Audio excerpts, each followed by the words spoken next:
wantoota ja'a yoomiyyuu nama tokkotti hin himin abbaa fedhellee maa hin taane nama tokkotti hin himin.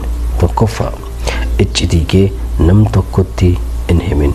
Iccitii kee san gaafa isaa wal dhabde iccitii kee san akka gaazexaatti facaasuu danda'a, akka nama zeenaa dabarsu tokkotti dabarsuu danda'a waan si wal loleef jecha jechuudha.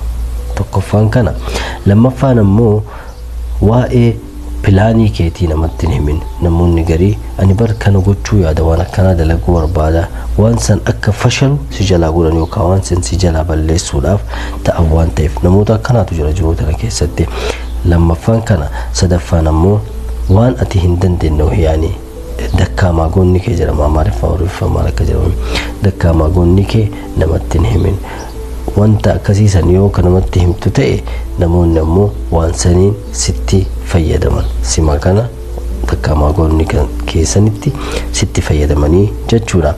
Afraffaa ammoo waa'ee kufiinsa keeti yaani waan ati dalaydee kasaarte way barani waan akkanaa dalagee kasaare ambar waan akkanaa ta'e kasaare an waan akkanaa ta'e naa ta'uu didde jettee namatti hin himin.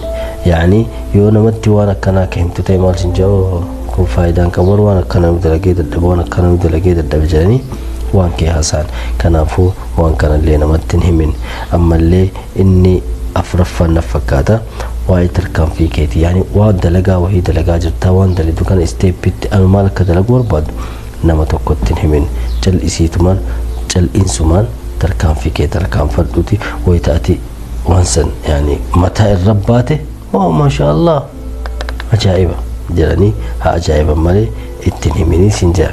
Akkasuma hagam akka argattu namatti himin. Dalagaa wahii yoo ka dalagu taate hagam akka argattuu fi maal argattu namatti himin. Iccitii haa ta'u hagam argatu kun jedhanii gaafataa haa oolanii jechuudha. Wantoonni kunniin iccitii haa ta'u mataa kee qofa si qofaaf haa ta'u nama biraatitti akka hin himne.